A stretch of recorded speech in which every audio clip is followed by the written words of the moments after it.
Rebonjour les amis, vous êtes avec les Gilets jaunes constituants Pays de l'Uropois. Nous sommes avec Mehdi Belhaj-Kassem, le philosophe. Nous sommes avec Lucas de Decidemos.fr. Et nous parlons aujourd'hui d'égalité et de démocratie.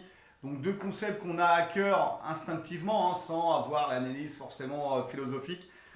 On est désolé pour les problèmes de son sur la vidéo précédente qui était pourquoi on s'est tellement emmerdé pendant les cours de philosophie au lycée. On n'a plus de micro, voilà, donc on fait ça à l'ancienne, on va porter la voix. Vous nous excuserez par avance.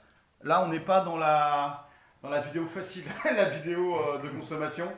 Il y a des concepts très intéressants qui ont été mis sur la table, enfin mis sur la vidéo précédente. Après, malheureusement, il faut porter un petit peu l'oreille. Les amis, c'est à vous. Démocratie, égalité, comment ça s'articule? Et pourquoi on a ça à cœur? Pourquoi la démocratie c'est bien? Pourquoi l'égalité c'est bien? Ça, c'est une question un peu bête. Moi, je suis pas du tout sûr que, comment dire, dans mon travail philosophique, c'est pour ça que j'ai du mal avec le mot égalité, qui est très justement valorisé par le gauchisme bon teint. Mais pour moi, ça reste. C'est-à-dire que pour des raisons ontologiques, alors quel est ce gros mot ontologique? Ontologique, c'est une des phrases les plus. C'est un des mots, pardon, les plus utilisés par les philosophies. C'est assez prétentieux, ça veut dire la science de l'être.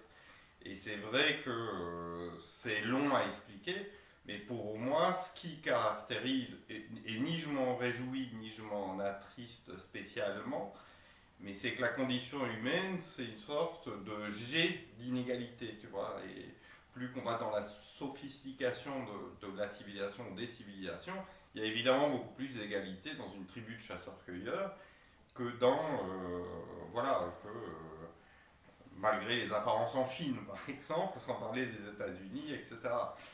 Euh, donc moi, j'analyse beaucoup dans... C'est-à-dire, hein, les moutons sont vraiment égaux, les espèces animales, c'est ça qui est très intéressant. Elles sont très différentes entre elles, mais à l'intérieur d'une même espèce animale, il y a beaucoup d'égalité. Et la question que je pose, c'est pourquoi la seule espèce humaine où tu ne constates pas cette espèce d'égalité entre ses représentants, c'est l'espèce humaine. Alors c'est vrai que c'est un logisme spéculatif, c'est de retrouver une certaine forme d'égalité.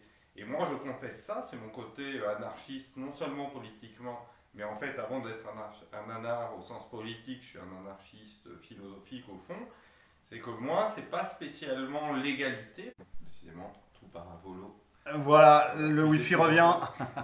des gabégies. Voilà, on est bon, le Wi-Fi est revenu, les amis.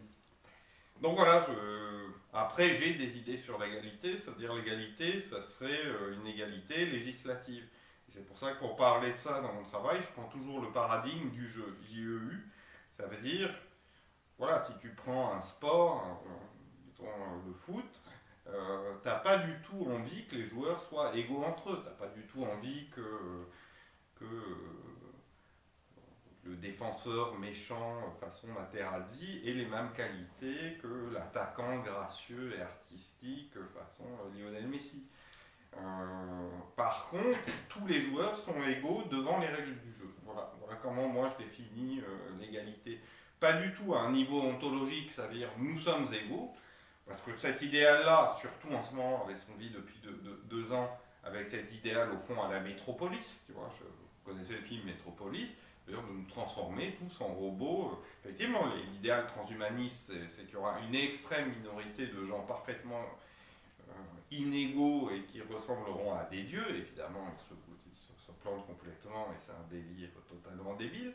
Mais leur fantasme, c'est quand même que le restant de l'humanité soit parfaitement égal. Donc, c'est vraiment cette question, cette colle que je pose au gauchisme spéculatif sur qu'est-ce qu'ils appellent l'égalité. Parce que moi, c'est vrai que les badiou, les rancières, au bout d'un moment, j'ai envie de les jeter à la poubelle quand ils parlent d'égalité, j'en peux plus. Moi, je les lis bien, je les lis attentivement et plus par la main, mais quand ils utilisent le mot égalité, si je fais des mathématiques, je comprends ce que ça veut dire égalité, c'est une fonction. Bon. Et c'est assez intéressant après quand on utilise ça conceptuellement, etc. Mais politiquement, pour moi, égalité, c'est. Voilà, c'est pas de ça qu'il faut partir. Alors, dans la devise française, on a liberté, égalité et fraternité. Bon, déjà, la fraternité, ça vient de quoi? En gros, le fait qu'on soit frère, c'est qu'on a la même origine, qu'on est des semblables. Donc, le mot fraternité, il ne me plaît pas tellement, je mettrai derrière la solidarité qui fait que on doit s'entraider, etc. Et ces trois notions, ces trois devises sont contradictoires. Si c'est la liberté qui est mise en avant, bah, ça va être contre l'égalité. Hein, il y en aura qui sont plus ou moins libres, etc. Et on ne sera pas égaux, et puis ce sera au détriment de la solidarité. Quand on a par exemple l'obligation d'assistance à personne en danger, c'est qu'on met la solidarité d'abord. Et si on est solidaire, c'est pas l'égalité qui est en premier. C'est-à-dire si on est solidaire, ça va être vis-à-vis du faible, l'enfant, le vieillard, le malade, etc. Et je pense que là où ça a été le mieux articulé, c'est avec ce qui s'appelle la triarticulation sociale de Rudolf Steiner. C'est le fait qu'en fait, ça a été aussi développé par des anthropologues et historiens comme Georges Dumézil et Georges Duby. Georges Duby, il avait écrit sur le paysan, le soldat et le prêtre. En gros, c'est trois fonctions fondamentales qui rejoignent ces trois concepts. Le paysan, c'est celui qui fait la production alimentaire, qui fait qu'on soit en vie. La base, c'est d'être en vie. Et donc être en vie, c'est aider ceux qui en sont en souffrance, qui peuvent être malades, faibles, etc. Donc en gros, ce qui doit primer, c'est la solidarité. Voilà. Donc déjà, bien avant l'égalité, ce qui compte, c'est la solidarité. L'égalité, elle s'exerce dans le domaine du symbole du soldat. En fait, c'est le conflit. C'est là où il doit y avoir l'égalité. C'est pas qu'on soit égaux. Effectivement, dans le jeu, il y aura un gagnant, il y aura un perdant. Mais l'arbitre, il doit faire en sorte que les règles s'appliquent de la même façon à un camp, à une équipe et à l'autre. Donc c'est ça l'égalité qu'il doit y avoir dans le domaine politico-juridique. Donc il y a plusieurs égalités. Il y en a une, la première, c'est la plus fondamentale, c'est l'isocratie. C'est l'égalité de décision. C'est-à-dire qu'en fait, les sociétaires, les humains qui sont composants d'une société, doivent être égaux dans la décision. Parce que si c'est une petite partie qui décide, ce qui s'appelle une oligarchie, une petite proportion, elle va abuser de son pouvoir. Hein. C'est ce que constatait déjà Montesquieu. Voilà. Dès qu'on a du pouvoir, on a tendance à en abuser. Donc il faut établir déjà cette égalité pour ne négliger personne. Et donc ça rejoint justement l'aspect de la solidarité, où en fait on doit défendre le faible, etc. Il doit avoir ce pouvoir. Et c'est pas le plus fort quel pouvoir. Après, il y a justement quand on doit discuter de quelque chose, c'est ça la démocratie, donc toute la population décide à égalité de chacun des citoyens. Et bien pour décider d'une idée nouvelle, on doit avoir l'égalité de la discussion, de l'assemblée. Ça s'appelle l'iségorie. C'est-à-dire qu'une idée nouvelle, on pourrait dire, ah ben écoutez, il n'y a que 1% des gens qui pensent ça, donc on va vous laisser 1% de la diffusion de vos idées. Mais non, comme c'est une idée nouvelle, elle a besoin de temps pour s'imposer. Elle aurait même besoin de plus de temps que ce qui est déjà imité, dominant, etc. Le compromis, c'est qu'on lui donne plus de temps, on lui donne un temps égal. Et les gens pourront, de façon égale, c'est le symbole de la balance de la justice, décider à égalité en entendant de façon égale, un temps médiatique égal, du pour et du contre une proposition. Ça, c'est l'iségorie.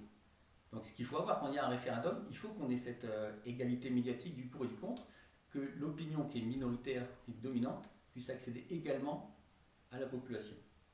Après, donc, dans les conflits politiques aujourd'hui, il y a ce qui s'appelle l'isonomie, donc ça rejoint à ce qu'on disait sur le sport comme exemple, c'est qu'on soit égaux devant les règles, devant les lois. Ce qu'on n'a pas, parce qu'en fait là, on est dans ce qui s'appelle un droit libéral procédural. C'est-à-dire qu'en fait, quelqu'un qui est riche, une firme, etc., un laboratoire pharmaceutique, il va payer tout un escadron d'avocats contre la personne qui est victime de glyphosate ou n'importe quoi. Et voilà, donc il y a cet aspect d'accès aux avocats qui est très important, l'accès à la justice. Là, par exemple, en fait, on accumule les lois. Donc les gens qui ont le pouvoir, bon, ils ont leurs députés, etc. Avec Sarkozy, c'était un bel exemple parce qu'on a eu ce que j'appelle la République des avocats d'affaires. Sarkozy, Lefebvre, etc. Plein étaient avocats d'affaires. C'est-à-dire qu'en fait, c'est les avocats qui travaillent pour la plutocratie et qui vont faire les lois pour la plutocratie.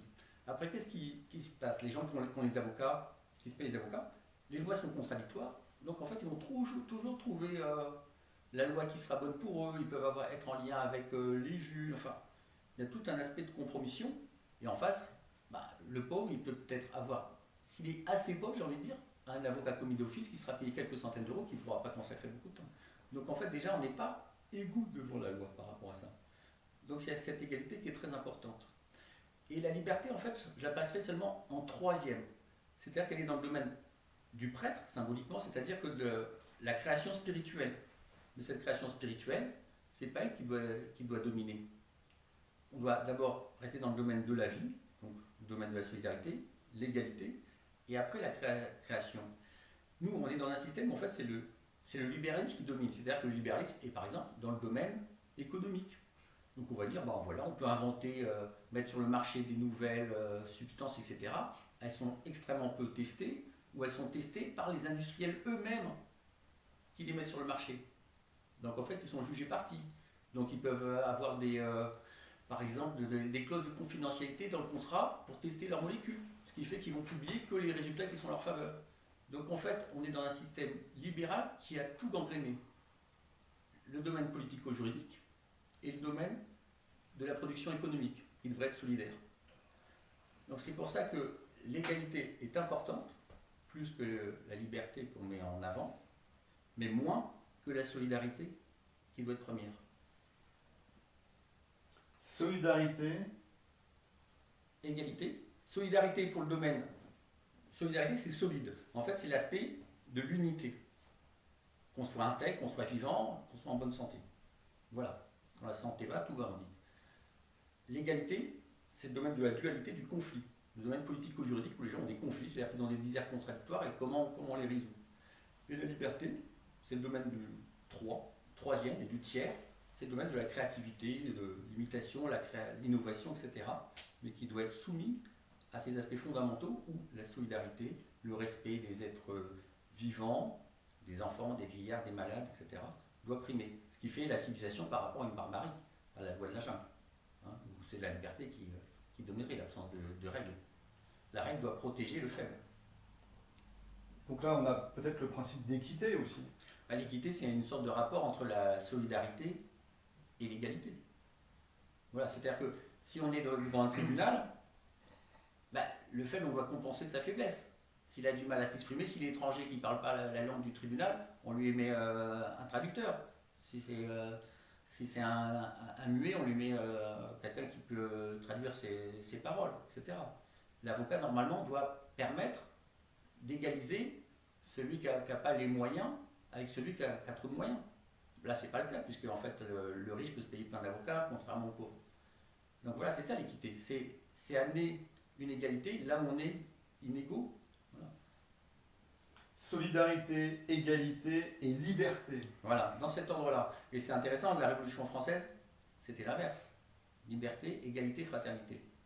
C'est-à-dire qu'en fait, ce qui a gagné dans la Révolution française, c'est le système libéral, capitaliste, où la liberté a primé. Je parlais tout à l'heure de la libéralisation des prix des grains, des céréales. C'est l'aspect libéral qui a dominé par rapport au fait que le roi devait permettre à chacun d'accéder à la nourriture. En solidarité, il devait préserver ça. Il a de moins en moins préservé, c'est pour ça que les Français ont pu se retourner contre le roi, mais aussi contre les libéraux, mais bon, ils ont été écrasés par ces libéraux qui ont gagné. Des concepts très intéressants, merci de partager ça avec nous. Mehdi, t'en penses quoi de ce triptyque solidarité, égalité et liberté? L'équité, ça serait peut-être le concept de justice, quoi, comme dans la tragédie grecque. Et c'est un équilibre à trouver. C'est un anarchiste américain dont le nom m'échappe qui disait l'égalité sans la liberté, c'est la prison. La liberté sans l'égalité, c'est la jungle. Et je pense que tout le jeu politique, c'est effectivement peut-être l'équité, peut-être le mot justice, c'est encore un mot plus juste, c'est le cas de le dire, c'est ça que j'interroge moi à travers la phénoménologie, c'est-à-dire l'étude du phénomène du jeu, JEU. C'est qu'effectivement c'est inégalité de talent, mais égalité devant la loi, c'est-à-dire c'est vraiment les mêmes règles du jeu. Et après, ce qui est fascinant dans dans les jeux, c'est leur diversité. C'est comme tout à l'heure, je disais, il y a de l'égalité chez les tribus de chasseurs-cueilleurs, mais entre les dizaines de milliers de tribus de chasseurs-cueilleurs qui existent dans le monde entier, c'est pas du tout les mêmes univers. Tu vas d'une tribu à l'autre, tu passes d'un cosmos, c'est comme passer d'une espèce animale à une autre espèce animale. Et c'est ça ma prudence qui est philosophique et pas tellement politique, une prudence philosophique extrême envers le concept même d'égalité, c'est qu'effectivement pour moi la richesse de l'être humain et par conséquent la réflexion politique qui doit s'en suivre, c'est vraiment cette capacité à créer sans cesse de la différence, des économies différentes, etc.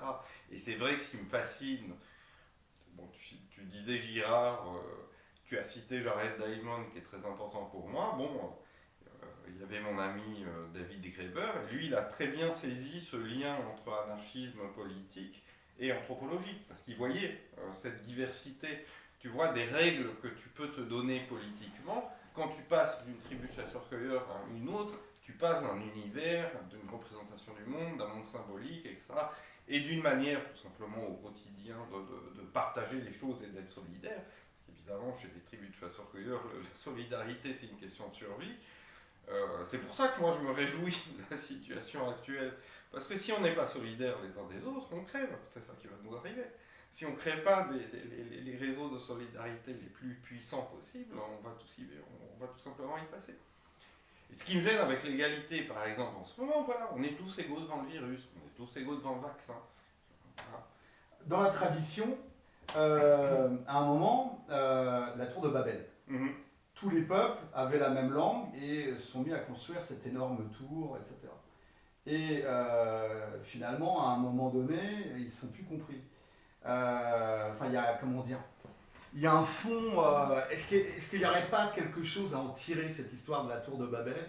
Qu'à un moment donné, il y a un mouvement d'uniformisation. On peut penser à la mondialisation, on peut penser à la suppression des frontières, des barrières douanières, on peut penser à la mainmise de l'anglais, décliné du franglais ou du singlish en Inde, etc., comme vecteur de communication internationale.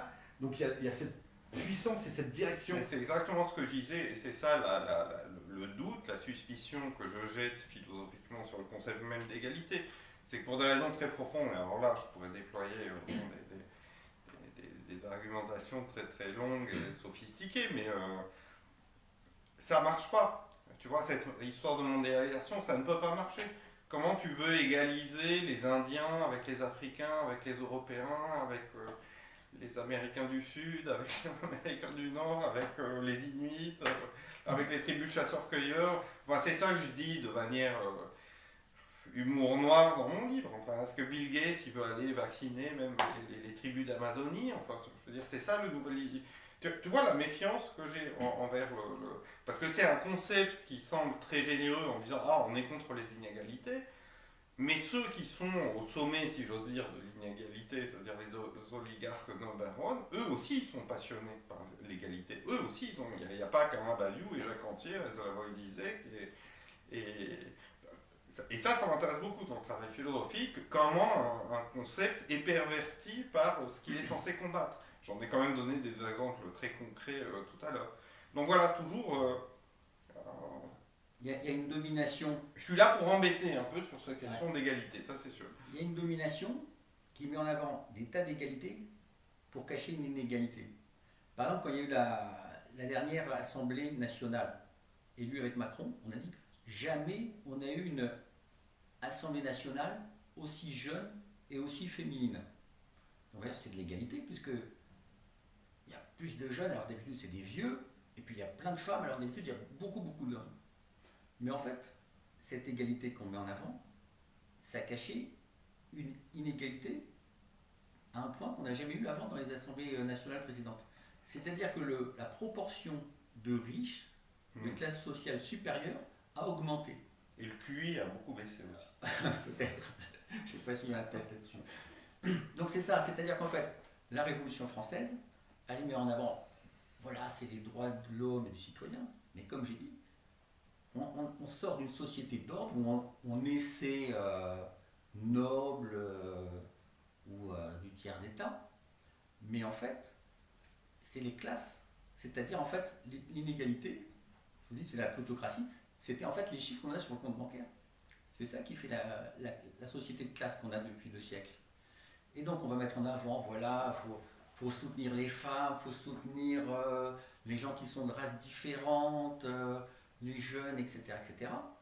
Mais tout ça, c'est pour cacher l'inégalité fondamentale qui fait la souveraineté qu'on a depuis au moins 2 siècles, celle des plus riches.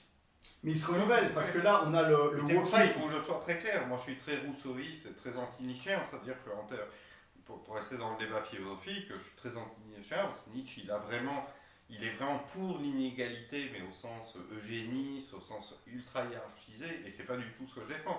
Tu vois, moi, ce que je défends, c'est une idée de l'inégalité qui est celle de la différence. C'est pour ça que toutes ces équité, justice, anthropologie avec les tribus de chasseurs-cueilleurs et comment ils fonctionnent, voilà ce qui m'intéresse. Je veux vraiment être clair là-dessus. Chez Rousseau, l'idéal de l'égalité, je le partage complètement. Il utilise vraiment ce. Mais justement, chez Rousseau, c'est vraiment égalité devant la loi. C'est vraiment le contrat social, c'est le bien commun. C'est la démocratie voilà. directe chez Voilà, Rousseau. voilà, la Quand démocratie directe. il dénonçait déjà le système des élections où il parlait du peuple anglais qui se croit libre un jour parce qu'il élu ses représentants, mais après tout le reste du temps, eh ben, il est sous leur domination. C'est ce qu'on a. Donc c'est l'égalité qu'il défendait, c'est le fait que chacun puisse décider, être souverain, que la population soit souveraine. Voilà. C'est cette égalité qu'on n'a pas du tout. Là, on a les, par exemple, on parle de l'élection présidentielle. Il y a 40 000 personnes qui sont ceux qui vont choisir qui va être candidat à la présidentielle. C'est les grands électeurs. Donc nous, on est les petits. Donc c'est à 80%, c'est les maires, puis c'est les députés, les sénateurs, qui vont nous choisir qui va être candidat à la présidentielle. Voilà. Après, ces élus, ce sera des très grands électeurs. Donc en France, il y a ce monarque qui est le président, qui a énormément de pouvoir, le 49.3, etc. Il y a les députés. Voilà, on a une différence de souveraineté énorme. Le président de la République, il est souverain comme 1 million de citoyens, moins. C'est une différence énorme, un système de hiérarchie énorme. Après, derrière, c'est la crypto-plutocratie parce qu'il a été financé, mis en place par les ultra-riches. Mais au niveau de l'élection présidentielle, là, pour revenir dessus, jouer avec les règles et les dés pipés de l'ennemi, qui te veut du mal, hein. Ils ont des porte-paroles, Attali, Laurent Alexandre, etc. Ils parlent des gilets jaunes comme des cafards, comme des nuisibles, qui seront bientôt remplacés par l'intelligence artificielle et des robots. Jouer à ce jeu-là, avec des règles qui ne sont pas du tout à notre avantage, tu viens de les énumérer, avec des dés qui sont pipés, n'est-ce pas se compromettre nous-mêmes au niveau, on en parlait tout à l'heure, des vertus personnelles, de l'intégrité. Pour moi, ma stratégie est très claire, il faut refuser tout net de jouer ce jeu-là. Et donc jouer sur 2 tableaux, c'est-à-dire là, on n'a plus le choix à construire notre propre univers à tous les niveaux, au niveau information, c'est ce qu'on est en train de faire, au niveau éducation, il faut tout recréer, au niveau des arts, il faut vraiment un art clandestin et pas... La sédition alors, en fait c'est ça. La sédition, ouais. Mais jouer sur les 2 tableaux, c'est-à-dire il ne faut pas juste, pas juste aller faire, moi je vis à la campagne et je l'assume complètement, mais je veux vraiment jouer sur les 2 tableaux, c'est-à-dire créer un nouvel univers, mais vraiment contribuer à la destruction de l'univers ancien, parce qu'il est très intrusif, il va pas nous... C'est pas parce que tu vas te planquer dans le Larzac qu'il va te laisser tranquille. Non. À un moment ou à un autre. Bill, il est prêt à venir avec sa piqûre au fin fond de l'Amazonie. Il ne foutra pas la paix. Hein. Alors, l'oligarchie, ça veut dire, oligo, ça veut dire la petite proportion. Donc ça veut dire qu'ils sont minoritaires. Mais ce qu'ils ont, c'est l'organisation. Et c'est pour ça qu'ils achètent. Ça leur coûte cher les médias. Hein. Plutôt que s'acheter, je sais pas, des voitures, des putes, etc. Bon, ils s'achètent des médias. C'est que ça a un intérêt pour garder leur pouvoir, pour influencer. C'est évident, c'est bien. Et ça n'a pas suffi. Et c'est le point faible politiquement, c'est ça qu'il faut attaquer. Ça n'a pas suffi en 2005. Mais pourquoi en 2005, pour un référendum, ça a pu marcher? Parce que c'était simple. La question, c'était oui ou non. Donc d'une certaine manière, le peuple, il n'avait pas à subir au-delà de ça. Tandis que les élections, c'est beaucoup plus compliqué. Parce que, justement, cette population-là, les 55% qui a voté contre, qui aurait pu être beaucoup plus s'ils avaient été informés, mais c'est déjà, ils étaient majoritaires. Le problème, c'est de s'unir aux élections. Parce que, en fait, il y a plein de gens, ils préfèrent être chef de leur village que second à Rome. Par exemple, Philippot et Asselineau qui sont incapables de se mettre ensemble, le NPA, Lutte ouvrière, la France insoumise qui sont incapables de se mettre ensemble, c'est des machines à perdre. Alors que l'oligarchie, elle arrive à trouver son candidat. Hein. Il y a Jacques Attali, en avril 2016, sur LCI, il disait « Nous apportons le programme et il y aura des candidats, ça pourrait être Bruno Le Maire à droite, Emmanuel Macron à gauche. » Bon, finalement, on a eu les deux. Hein. Le ministre de l'économie, donc, Macron, c'est Bruno Le Maire. Bon. Ils ont choisi, ils avaient envie que dans la primaire de droite, c'était soit Bruno Le Maire, qui était l'outsider, soit Alain Juppé, qui était le favori. Malheureusement, ça a été Fillon qui est dérangé parce qu'il est un peu trop russophile, et avec le catholicisme, il était un peu trop peut-être opposé à la GPA, il aurait un peu ralenti leur programme. Bon, donc, ils l'ont dégommé, et c'est Macron qui gagne, qui était sûr de gagner, qui avait les couvertures, etc. Mais c'est à nous, pour nous, de dépasser ce clivage avec tous ces faux ennemis qui sont incapables de se mettre ensemble. Donc c'est cette union démocratique qui peut hacker le système. Mais pour moi, c'est un test entre nous. Moi, ça fait des années que j'essaie d'unir les démocrates, mais est-ce que nous, on en est capable? Est-ce que dans les Gilets jaunes, c'est possible? Par les législatives. Hein. C'est surtout les législatives, la présidentielle, pour moi, c'est foutu. On n'a pas été capable de s'unir, il ne reste plus que... C'est et dans 2 mois, c'est fini. Et là, ils sont encore en train de se disputer, de faire des primaires, etc. Des candidats démocrates, entre guillemets, qui ne veulent pas participer à une primaire. Enfin, c'est le grand bazar. Mais on voit pour les législatives si on y arrive. On va voir. Pour l'instant, le peuple n'est pas encore prêt parce qu'il a des sortes de faux amis parmi les organisateurs. Je vous dis, l'oligarchie, ils n'ont pas le nom, mais ils ont l'organisation. Nous, on a le nom, mais on n'a pas l'organisation. Donc c'est ça. Est-ce qu'on est capable de faire justement cette société alternative, cette réunion alternative sur la façon dont on veut que la société s'organise? Est-ce qu'on est capable déjà de le faire entre nous pour le proposer au reste de la population? Et les élections, c'est un moyen d'être visible, d'avoir de l'affichage, même financé par l'État, etc. et de proposer ça. Mais là, c'est pas de la compromission de... c'est juste la question. Est-ce que c'est de la compromission, même pour les législatives, d'aller dans ce système qui nous veut du mal, qui est un système d'asservissement, de débilisation profonde de la population? Est-ce que ce n'est pas donner... tu vois, l'abstention ou le vote blanc... Non, ils ont fait en sorte que l'abstention, elle n'est pas comptée. Le vote blanc, il n'est pas compté dans les pourcentages. C'est très bien pour eux. Ils ont envie qu'il y ait de l'abstention. Ils ont envie qu'il y ait du vote blanc. Parce que les gens qui sont d'accord avec le système, eux, ils continuent à voter. Ceux qui regardent les chaînes de médias dominantes, les personnes âgées, ils vont continuer à voter pour ce qui passe à la télévision, ce qu'ils voient dans les journaux. Donc le pourcentage de ceux qui vont gagner, avec beaucoup d'abstention, il va être encore plus élevé. Et c'est le pourcentage qu'on retient. Donc même moi, par exemple, je vote jamais blanc. C'est la démocratie parlementaire, là. C'est-à-dire que tu continues à jouer dans les règles de la démocratie parlementaire en te disant, on va essayer de gratter une audience avec les affichages, enfin j'imagine, les affichages, essayer de dépasser les 5% pour avoir remboursement des... Même avoir des élus. Hein. Là, au municipal, il y a des gilets jaunes qui sont présentés. Il y en a qui sont devenus conseillers municipaux avec un fonctionnement différent, avec une rotation, c'est-à-dire qu'il y en a un qui démissionne, c'est le suivant qui était dans le tirage au sort, je pense à Pantin, qui devient conseiller municipal parce qu'ils ont plus de 5%. Oui, mais ça, c'est les municipales, c'est pas les législatives, ni bien sûr. les présidentielles. Les municipales, ça permet d'être au second tour, d'avoir des élus si on fait à peu près 5-10%. Donc il y a un aspect proportionnel qui permet d'avoir des élus. En plus, dans les petits villages, c'est beaucoup plus facile. Mais c'était un test déjà pour s'organiser. Législative, ce n'est pas des élections qui sont faciles, puisqu'en fait, c'est au scrutin majoritaire. Mais c'est déjà un test pour savoir est-ce qu'on est capable de s'organiser au point de vue national pour avoir une sorte de liste de noms communs pour s'associer dans toutes les circonscriptions de France. C'est à ça qu'on travaille ces mois-ci. Est-ce qu'on en est capable déjà? Après, avoir au moins 1% dans 50 circonscriptions, c'est avoir des centaines de milliers d'euros pour continuer. Moi je dis, il y a plein de gens qui rêvent d'avoir des élus autour de moi, même à la présidentielle. Bon, il y a plein de rêveurs, c'est la foire aux fous, je trouve, la présidentielle. Moi, je suis la type des gens qui pensent qu'on aura un groupe parlementaire, etc. Moi, vu le temps qui reste et ce que je vois comme égo, etc., j'y crois pas. Par contre, avoir le 1% dans 50 circonscriptions, c'était déjà atteint en 2017, si la caisse claire et ma voix s'étaient mis ensemble, ils avaient 52 candidats à 1%. Après, c'est avoir du financement pour aller aux européennes. Les européennes, c'est une élection à la proportionnelle. En France, c'est à 5% le seuil. C'est un seuil qu'on peut atteindre dans 2 ans et demi.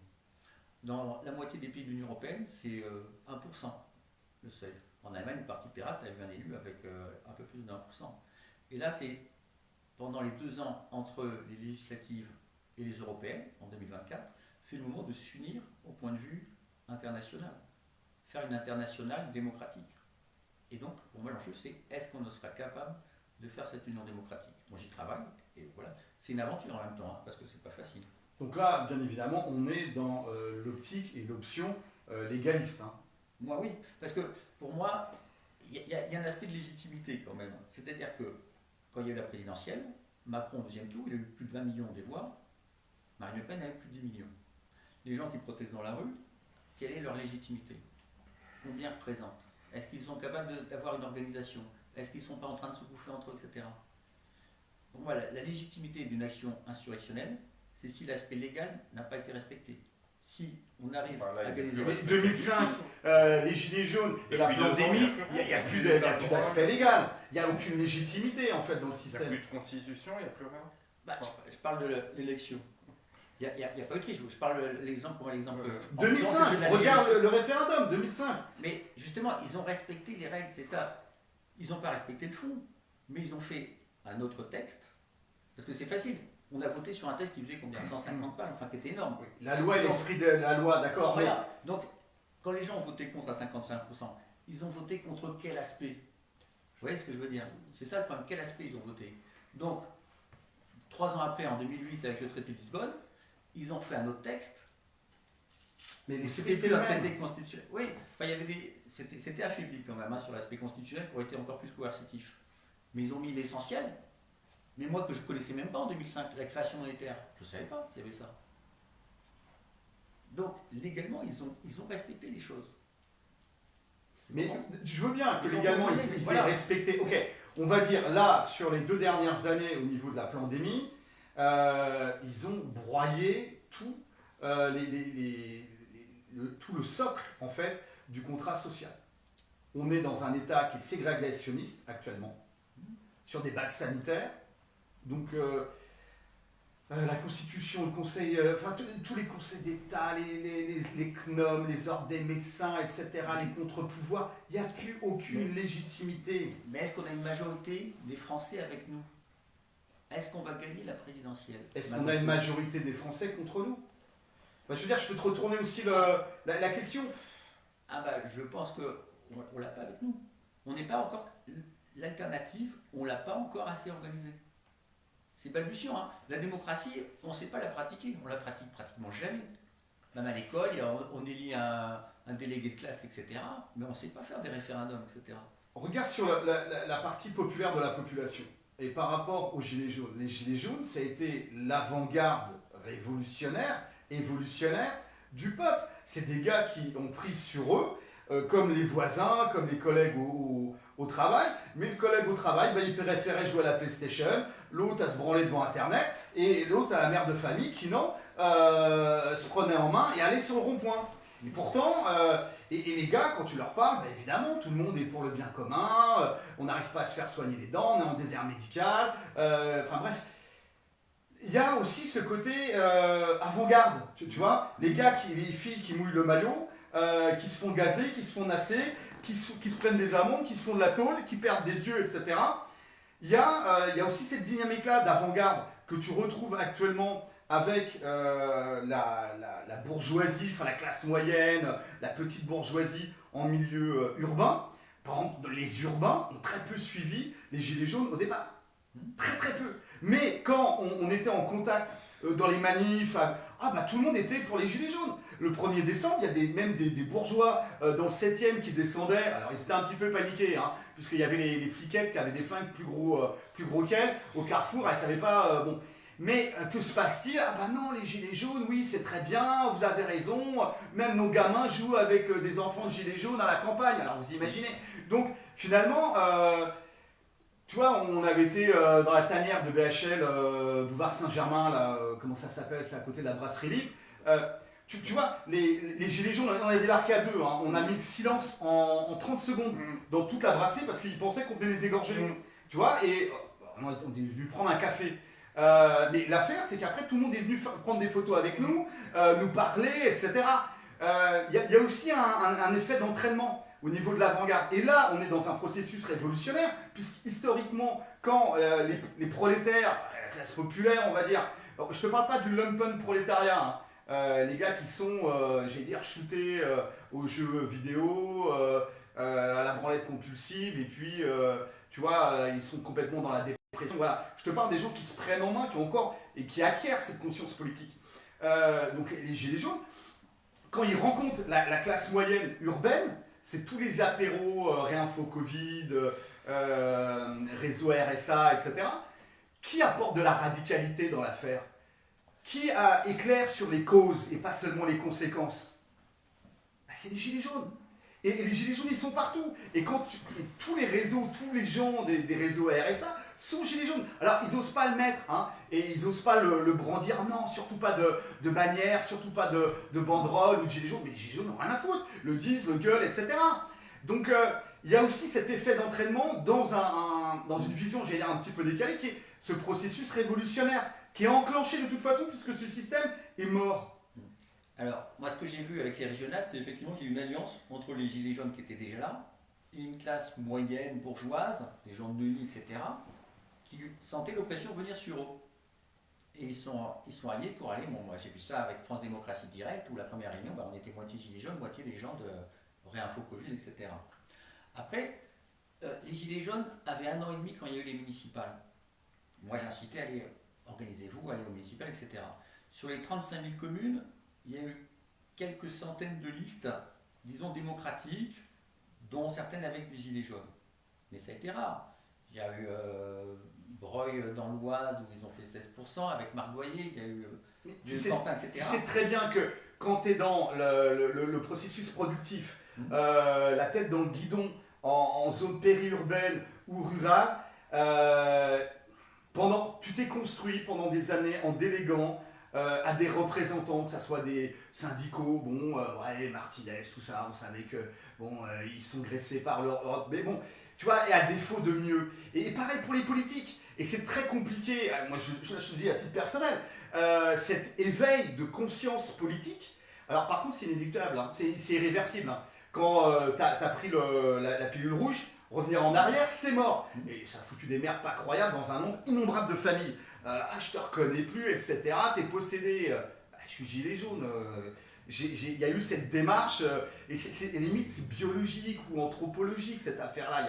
Il y a quelque chose pour les philosophes là, à analyser. Des gens qui déléguaient à des représentants, qui étaient des représentants professionnels, parce que c'était des politiciens. D'habitude, on faisait confiance à monsieur le maire, à monsieur le monseigneur au Moyen-Âge, ou monsieur le député, etc. C'est pour ça qu'on les appelle citoyens.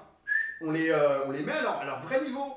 Et l'affaire, c'est que, oui, il y a la colère, forcément, il y a de la colère, forcément. Mais ça aussi, c'est la colère à utiliser comme énergie positive. Alors effectivement, ça peut, quelquefois, ça grince un petit peu. Ça sent l'ail, comme tu dis, et le pinard, tu vois. Mais l'affaire, c'est que c'était très compliqué. Parce que chez nous, par exemple, il y a un tiers des gars, vraiment un tiers des gars et des filles, qui étaient jamais politisés. On ne parle pas de partisans, de coller des affiches, etc. Mais qui n'ont rien à foutre de la politique. On sait que c'est de la merde, qui n'ont jamais voté, qui ont déchiré ou brûlé leur carte d'électeur, etc. En rejet complet de ce système parlementaire. Et donc là, remettre en disant oui, alors on va faire des compromissions, c'est la voie légaliste, on va essayer d'infiltrer, faire de l'entrisme, un peu comme c'est la philosophie trotskiste. On fait de l'entrisme pour rentrer dans le système. Mais regarde Jospin trotskiste est envoyé pour infiltrer le PS. Et ça marche tellement bien qu'il devient patron du PS. Et le gars, il n'est plus du tout trotskiste, tu vois. Le mec, il fait finalement, tu vois, son infiltration, c'est le PS qui l'a fait sur lui, quoi. Ouais, c'est mutuel. Ouais, mais Donc, alors là, est-ce que vous faites du trotskisme, finalement, de l'entrisme Moi, je propose pas du tout ça. Moi, j'ai connu des gens qui ont été à la France Insoumise, Parti de gauche, etc., en pensant pouvoir changer les choses de l'intérieur. Est-ce qu'on peut changer les choses de l'intérieur? Pas de l'intérieur d'un parti qui existe déjà. Les statuts sont déjà là. Et à l'intérieur d'un système, quand les statuts c'est la Constitution, est-ce qu'on peut changer les choses à l'intérieur d'un système quand ce n'est pas la Constituante, quand ce n'est pas le peuple qui écrit les règles du pouvoir? Est-ce que tu vois l'analogie là? On n'est pas dans le système chinois par exemple, on n'est pas dans le système de l'URSS, on n'est pas dans l'Allemagne nazie.